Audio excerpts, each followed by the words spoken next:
ვინც არის ხელისუფლებაში ან ვინც მართავს, ხო? თუნდაც ვიღაცა აგინებს, ვიღაცა უპირისპირდება, დისკომფორტი არ აქვს, თუნდაც რომ აი ადამიანები დღევანდელი კვერცხი ურჩევნია ეგ ერთი და მეორე იმნა დისტანცირებულია საზოგადოებისგან, რომ მათი ხმა არ ესმის და თუ ესმის საერთოდ არ აინტერესებს.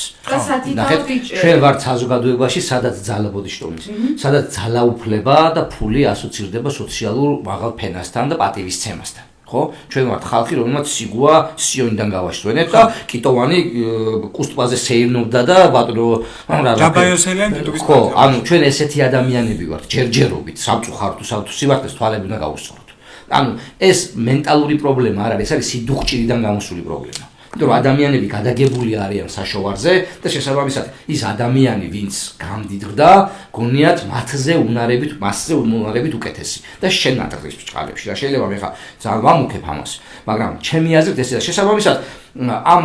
ხალხის ხარჯზე გამდიდრებულ ადამიანს საერთოდ არ აინტერესებს ეს ადამიანი ქვემოთ არსობრივად რასაც პიარისთვის ჭირდება მხოლოდ იმის იქით არაფერში არ ჭირდება თორე ტომირის ბარაც ახსენა რომ ის რა ქვია მოსახლეობა არ აინტერესებს და იმდათ რომ გამოიქცეთ იქ იმიტომ რომ ქარხნები აშენოთ ძალიან მარტივი მაგალითი შეიძლება ინვესტორი შეიძლება მოიყვანო რომელიც ამ მოსახლეს გადაუხდის იმდენ თანხას რომ თეი ცხოვრების ბოლომდე ქერის ორმოში იქნება და იმ ქარხანასაც ააშენებს და გადასახდება ეს მოსახლე იქიდან ამის გაკეთება შეიძლება ყოველგვარი ზედმეტი ძალდატანების გარეშე ხო ანუ ნება არ არის ამას პოლიტიკური ნება ანუ მე მქონდა ერთხელ კორუფციაზე საქართველოს კორუფციულ გამოცდილებაზე ევროკავშირის პროექტით ვიყავით ყირგიზეთში და იქ თელი 15 წუთიანი მოდის წვრია თორე აწვე აღარც ნუ ვერ წავალ არა უშავს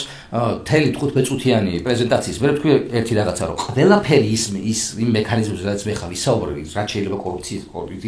კორუფცია დამარცხდეს ხო ერთ მარტივ ფორმულაში ჯდება თქო ეს არის პოლიტიკური ნება